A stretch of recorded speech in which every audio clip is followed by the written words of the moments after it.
Real estate in focus, low mortgage and unemployment rates should be the formula for a thriving housing market, but the opposite is actually happening. Many Americans are still having a hard time buying a home. Joining me now, Rogers Healy and Associates, real estate owner Rogers Healy. What's happening here, Rogers? Well, I mean, first of all, it's not having a negative effect on the real estate market. It's got people talking again. But something that people do not mention whenever we talk about the decrease in rates is the time of year that they go and decrease them. And so obviously the job market is continuing to thrive. People are still really happy in America, but the wages have not caught up yet with the prices of these properties. And on top of that, something that never gets mentioned are the cycles of leases. People normally renew their leases in March, April, May, and June. So if rates are lowered in August or late July, they've kind of missed the boat. So it's not necessarily a bad thing. It gets people talking, but a quarter of a point dip is not going to go change the real estate market and get everybody off the couch and ready to go make a move.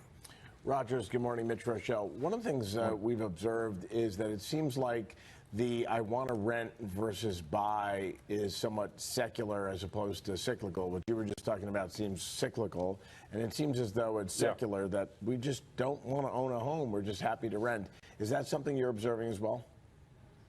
No, I mean, it's still the American dream, and something I started talking about a couple of years ago is the rule of real estate always used to be location, and that used to be what everybody wanted. They wanted to be in the urban core, they wanted to be in the bullseye, but now really the rule of real estate has shifted more towards affordability, and that's why you've seen these places, especially in the heartland, on the outskirts, like 3 or 4 layers away, those places have thrived, especially right now with interest rates. So people don't want to rent, but there are statistics that say that people are renewing their leases more than they ever have before, which means they're not popping to another rental. Maybe they're going to go and just stay locked in and save some money. But yeah, I think everybody at the end of the day wants to own their own property, and in commercial real estate as well. But you know, it's still tough right now to save money with the cost of real estate being so high. Lee?